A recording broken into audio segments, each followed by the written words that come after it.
Hello ladies and gentlemen, and welcome back to Georg Mack Plays the Classics. Take to the high seas to fight a wizard in Skull and Crossbones. A pair of pirates, One Eye and Red Dog, were protecting a princess when the evil wizard cast a pox on them and kidnapped their charge. They vowed to put an end to the wizard at any cost, which consists of 6 levels of killing action, and the showdown with the evil wizard. You choose any of the 6 levels to play.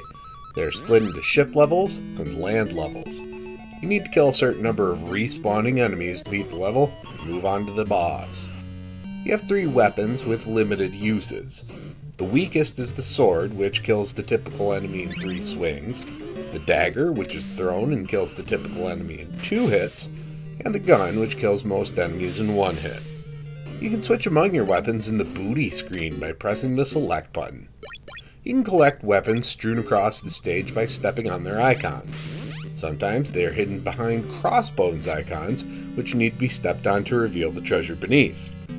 Some of these are invisible until you get right next to them. In land-based levels, there are treasures to collect, which turn into weapons at the end of the level. You're running around the stage, jumping platforms, and trying to avoid enemies. I found the enemies to be quite relentless.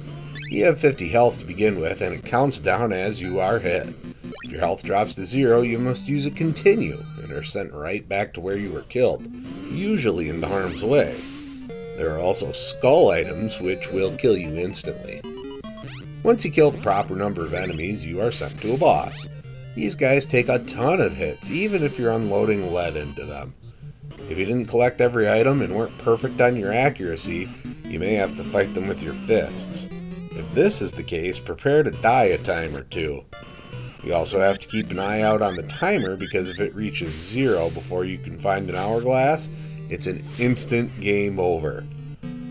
Looks like I didn't follow through with One Eye's vow. When it comes to grading Skull and Crossbones on NES, graphics get a 2.0. I kinda like the graphics. They're unique, but do fall into the sprite flickering trap on occasion. Sound gets a 1.5. The music is interesting, but poorly composed, and the sound effects aren't pleasant. Gameplay gets a 1.5. Movement is incredibly floaty, and getting around the stage is a pain. Difficulty gets a 1.5. The levels become a race against time that you'll lose if you're trying to get enough weapons or treasure to succeed.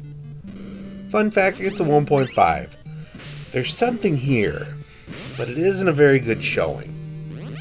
Overall, Skull and Crossbones earns a 1.6 and gets a C-. This is one of those games that could have been better with some better designers and programmers at the helm. Well, that's going to do it for me for today. Please make sure to like this video, let me know what you think of Skull and Crossbones in the comments, and please subscribe to Head Drop Productions here on YouTube, because we want you here for each and every video we release, because it is your destiny.